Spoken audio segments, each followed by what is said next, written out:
Hello everyone and welcome to this UCNews special interview. I'm Kyle Wiebers. The month of April is a month dedicated to autism awareness. On Friday, April 21st and Sunday, April 23rd, Buena Vista University is holding its very own event, Choose Blue, to do just that. Here in the studio with me today is Marie Sennett. She's the organizer behind the event and the day's activities. We have her here to discuss and answer some questions about the event as a whole and what she's hoping to come out of it with. How are you doing today, Marie? I'm doing great, Kyle. Thank you. How are you? I'm doing well, thank you. Great. So why the name Choose Blue for an event about autism awareness? Well, Autism Speaks has chosen the color blue as a color to represent autism awareness and autism needs throughout the country. So Choose Blue just naturally fit into what's now recognized as the color for autism. Awesome. And how did you get started with planning this event? I ended up getting, well, that's a good question. How did I get into this? I asked to coordinate the effort as a thank you present from the university for President Moore and his wife for their 22 years of giving service to the community. I realized when they had to pick up and move to Florida that there was an event in there in terms of educating people, because people shouldn't have to pick up and move. And luckily those guys could pick up and move. There's other family members who have to stay put. Exactly. What does being an advocate for autism mean to you? It means being there in all different phases. There's problems in terms of making sure that kids are properly diagnosed. 1 in 68 kids in the United States are now diagnosed as being on the autism spectrum, as we call it.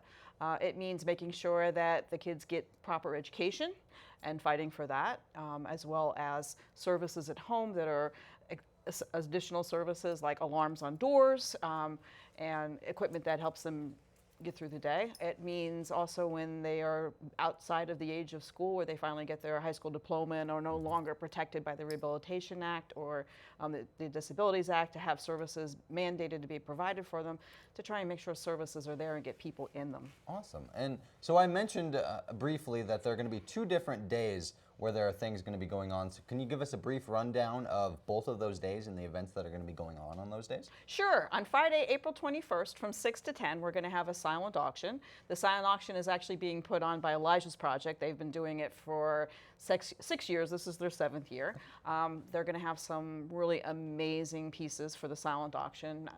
Jeremy Riesenberg from Storm Lake Radio's tied in, so we've got some musical memorabilia. Awesome. Everybody gets a door prize who goes, all right, which is kind of, even the kids. And then April 23rd is the big day for BVU. This is our joining in and providing support and doing our thank you to Fred and Susan Moore. So we start with a 5K early in the morning. We're going to go from the field house all the way down to Kings Point along the lake and back. I'm wondering how many people are going to get lost staring at the beauty of the lake. Yep. We've ordered great weather. And then at 1 o'clock, we're going to have 2 things going on simultaneously. For the kids, we're going to have a youth fair where they're going to get face painting, run through an obstacle course, do community art, and a couple other wonderful things to keep them busy. Okay. And while they're busy, their parents and other people from the community are going to be able to be part of our speaker series. We're going to have what's called Art Stories, where 7 people are going to tell 7-minute stories about an intimate part of their life that autism affected. And then after that, we are having a panel of experts, and there are 3 experts that rural America does not see very often, so it's important for parents to get out and get the information. We're going to have a psychiatrist, a lawyer, and a former senator, and we'll fill you in on the details of what's going to happen later. Awesome. So you mentioned briefly those art stories, and what are those a little bit more in detail, and what can people expect from those art stories?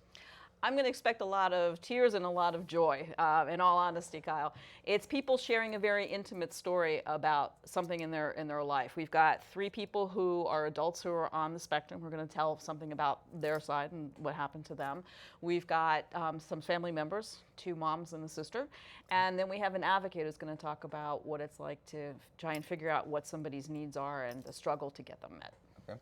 And you talked about that panel a little bit as well, that there's going to be 3 different people on there. And what is that purpose for the panel? I know you and I have talked separately about the fact that there are the kids' activities in that panel going on at the same time, so the parents will have that time to kind of focus in on what is going to be discussed with that panel. But what is going to be discussed with that panel, I guess? Well, Dr. Luke Tsai is going to talk about diagnosis. The diagnosis for autism has recently changed, and so he's going to not only talk about how it's changed, but also give parents tips to make sure that their kids get what they need within the appropriate diagnosis. Then we're going to hear from Greg Kenyon, who is a lawyer who's done special ed cases, so for parents who are having difficulties making sure that their kids are getting proper plans for education and or the education plans are being met. Greg's a good person to talk to about that. And also he's worked with adults to try and make sure that they are able to access services. Okay. And if they need assistance because they can't have an independent life, setting up financial plans for them so that their parents don't have to worry about what happens when they're gone. And then the final speaker is former Senator Darrell Beal. And he's going to talk about how to get the legislature motivated to fill in some of these gaps. And I have to say, Senator Beal worked really hard on a bill that provided insurance coverage of some of these special needs for kids with autism, locks on doors, cars, the alarms for doors, things like that. It didn't pass while he was in office, which is typical, but it did pass this year, so he gets kudos for that. Awesome, awesome. So what are some of the goals that you're hoping to achieve with this Choose Blue weekend? There's a couple of them. The first is education. People need to know what autism is about, how it affects folks, and more importantly, how people who are on the spectrum are normal people living normal lives, and they just have some difficulties they need to get around. So the education piece is really important.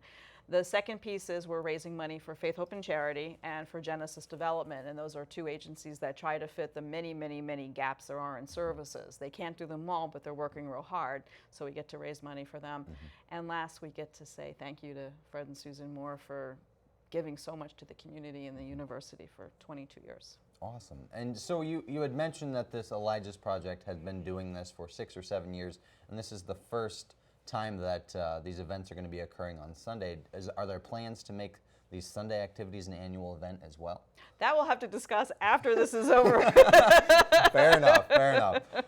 And so you had mentioned that the very first event that'll be going on Sunday is that 5K. So if people want to get involved with that, how can they register for that? They just need to go to choosebluestormlake.com and click on the page for the 5K, and the registration's there. There's two ways to pay. One is by credit card through PayPal, and the other is with a check that you can send in.